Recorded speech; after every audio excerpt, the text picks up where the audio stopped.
السلام عليكم ورحمة الله وبركاته. ازيكم عاملين ايه؟ قبل ما نبتدي حبايبي منسي شير ولايك واشتراك في القناة وتفعيل الجرس عشان يوصلكم كل جديد. ما تنسونيش بكومنت حلو ولايكات اكتر. معاكم قناة فنجان الهنا. يلا بينا يا برج الدلو نصفي النية وندي لنفسنا كده طاقة ايجابية. نسمي بسم الله، نصلي على النبي.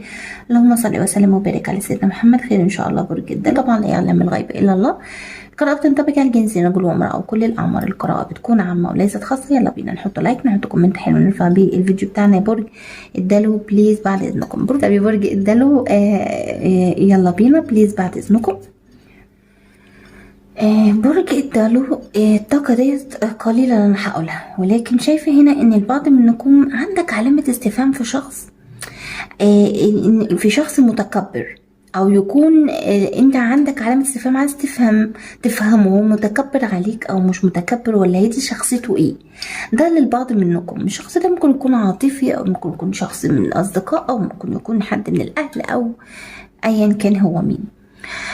طيب دي الطاقة التانية برج الدلو ان البعض منكم ان في شخص عنده علامة استفهام فيه، فكره ان انت متكبر او حاجة، فعايز يفهم برضو نفس الكلام اللي انا كنت لسه بقوله. ده عند البعض منكم، فدي طاقة للبعض هتنطبق مع البعض يعني. بس يا برج الدلو شايفة هنا ان البعض منكم انك في شخص بيمد ايده ليك انك تثق فيه مرة اخرى. ده للبعض منكم، يعني ممكن يكون ان الشخص ده الثقة هنا انتهت، او يكون حصل شكوك من ناحية ثقة، ابتعدتم عن بعض. فشايفه ان الشخص ده عموما بيمد ايده انك تثق فيه مرة اخرى، او يكون انت يا برج الدلو. يعني القراءة احتمال تكون عكسية، ما فيش اي مشكلة. طيب دي طاقة، ولكن في طاقة تانية ان البعض من يعني الشخص اللي انا بتكلم عنه ده، او انت تكون انت او الشخص ده كان في بعد، والشخص ده عايز يرجع، او انت اللي كنت عايز ترجع، بس شايف انك بتمد ايدك او الشخص بيمد لك ايده وعايز يكون في ثقة، يرجع الثقة دي تاني. طب الشخص ده ممكن يكون من الناحية العاطفية اوكي، بعيدا عن الناحية العاطفية اوكي برضو، لانها طاقات بتكون حد فيكم بتكون على حسب الطاقة بتاعتكم.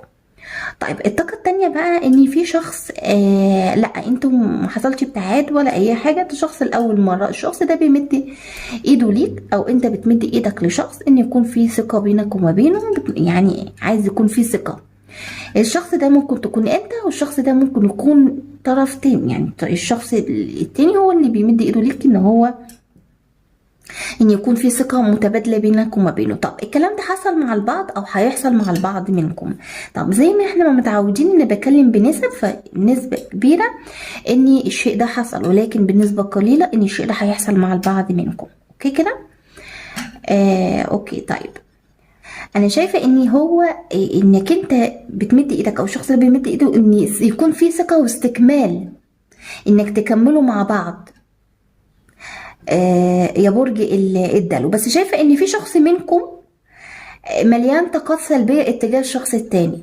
يعني لو انت اللي بتمد ايدك، فشايفه ان الشخص التاني ده مليان طاقات سلبيه، يعني ممكن يكون خايف، ممكن يكون مش موافق، حصل منه رفض او حاجه.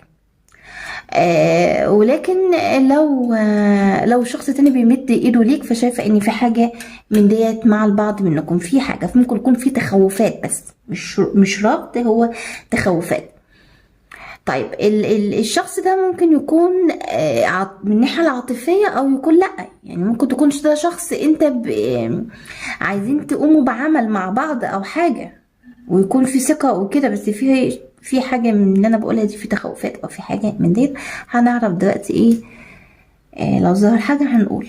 عندك اطمئنان من شيء صعب، هتطمئن منه، هتطمئن على شيء صعب يخصك او يخص شخص قريب منك، او تكون اطمئنيت. كمان شايفه اني في شيء هتطمئن منه، في شك او حاجه عندك، فشايفه ان في عايز تطمئن فهتطمئن، او تكون اطمئنيت. كمان في حاجة انت خدت فيها رأي حد، او حد اخد رأيك في حاجة، او ده هيحصل مع البعض منكم، ان في هنا يعني مشاورة منك او من شخص. بص يا برج الدلو، في هنا امور فيها غيظ عند البعض منكم، يعني ممكن تكون انت مريت باشخاص في غيظ منهم، مكايد في حاجة كده، في غيظ، بس انت كانت تعباك، كان ممكن تكون كان شخص كان في غيظ منه، ليك بيغيظك او حاجة. ممكن يكون الشخص ده يكون شخص من الناحية العاطفية في غيظ في حاجة. المهم شايفة اني عموما ان كان الشخص ده بيغيظك او حاجة او اشخاص كان تعبك نفسيا، كنت تعبان بسبب الحوارات ديت، ولكن انت تعافيت او هتتعافى من شيء من ده. يعني بعد كده مفيش حاجة من ديت هتأثر فيك، او بقيت خلاص ما بقتش تأثر فيك، او عموما التعب اللي انت كنت تعبه من حاجة زي كده الحمد لله. بس دي قلة قليلة مع البعض منكم هينطبق معاك. طيب برج الدلو، في شخص سيء او اشخاص سيئين ليك، ولكن شايفة ان هما في وقعة هما فيها طالبين مساعدة منك، او شخص طالب مساعدة منك، شخص مش كويس معاك، ممكن يكون حصل منه موقف او حاجة، او يكون اشخاص عموما مطلوب المساعدة منك ليهم او منك للشخص ده.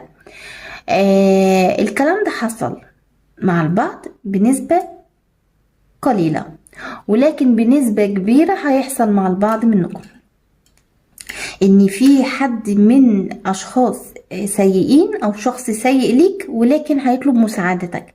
كمان شايفة ان البعض منكم مش هو اللي هيطلب، او مش هم اللي هيطلبوا اذا كانوا اشخاص يعني، لا ده في حد من الناس المحيطين هيطلب منك انك انت تساعدهم، او طلب منك ان انت تساعدهم، يعني على حسب طاقتك. يعني ممكن تكون ده حصل او هيحصل مع البعض.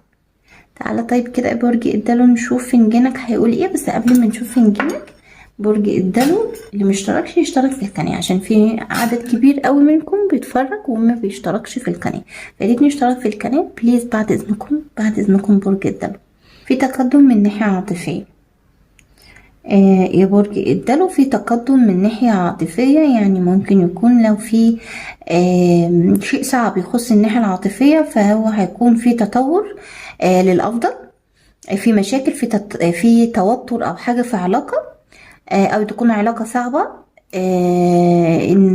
إن ترتبطوا ببعض أو حاجة، أو يكونوا أنتم انفصلتم عن بعض لو في زواج أو كان في ارتباط رسمي، أو يكون لأ. فشايفة عموما في تقدم من الناحية العاطفية حصل أو هيحصل مع البعض. في شيء كمل ليك أو هيكمل ليك، بس شايفة إن في سر. يعني ممكن يكون في البعض منكم كنتم في هموم من ناحية شيء كنت عايزه إن يكمل لك، ولكن أنت لما كمل ليك فكان في السر، أو أنت بتفكر إن هو لما يكمل ليك هيكون في السر، يعني كاتم عليه أو حاجة. البعض منكم الشيء ده كمل ليك وزي ما بقولك، او هيكمل ليك وهيكون كده للبعض منكم، او انت بتفكر في كده، او يكون لا ما بفكرش في كده، بس يكون فنجانك طالب منك انك انت بعد الهموم اللي انت كنت فيها في استكمال الشيء ده ان يكمل لك، خليه بقى في السر. يعني حرص، يعني اكتشفت او هتكتشف شيء هيوصلك لسعادة وهنا، هيوصلك لشيء ايجابي ليك، او انت اكتشفت شيء ايجابي ليك.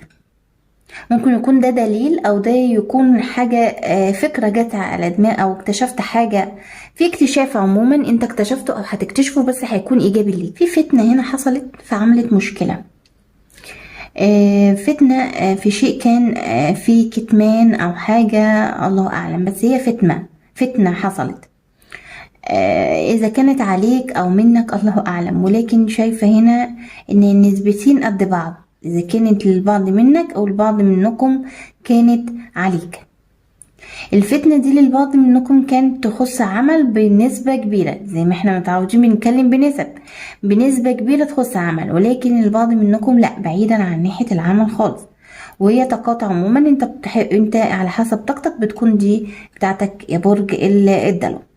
الفتنة دي عملت مشكلة مع البعض منكم. اوكي برج الدلو، وبقلة قليلة منكم الطاقة اللي هقولها ديت. طيب البعض منكم انك انت يا برج الدلو، امرأة برج الدلو كمان بنسبة كبيرة، ولكن مش معنى كلامي ان امرأة برج الدلو بس بنسبة كبيرة امرأة برج الدلو، ان في شخص كده من الناحية العاطفية عندك علامة استفهام فيه، مش فاهمة حاجة معينة في ايه بقى، عايزة تفهمي الشخص ده او انت عايز تفهم الشخصية دي. بس بان هو عايزك جنبه ليه، مش ان هو عايز جنبه ليه، لا بس يعني الشخص ده هل هو بيحبني، ولا هل هو الشخص ده حابب فيه حاجة معينة، شكلي، جسمي، حاجة تانية، الله اعلم، حاجة زي كده. عندك علامة استفهام في شيء من ده. اوكي. يعني عندك علامة استفهام في نوع العلاقة، عايزة تفهميها، ده للبعض منكم. ولكن بنسبة قليلة ان البعض منكم، ان في شخص، اذا كنت بقى رجل او امرأة برج الدلو، ان في شخص، الشخص ده عنده علامة استفهام فيك انت يا برج الدلو. اذا كنت رجل او امرأة عنده علامة استفهام فيك من الناحية ديت، ان وجودك جنبه نوعه ايه، يعني حب ولا ايه، فاهمين؟ فشايفة ان في حاجة زي كده، يعني في شيء من ده ينطبق مع البعض منكم. طيب برج الدلو، خلصت قراءتك، ما تنسونيش بالشير واللايك والاشتراك في القناة. بالنهاية انا بشكركم وبتمنى لكم الخير والسعادة والتوفيق في حياتكم. انتظروني في قراءة فنجان جديدة. بحبكم في الله وبحبكم جدا جدا. باي باي حبايبي.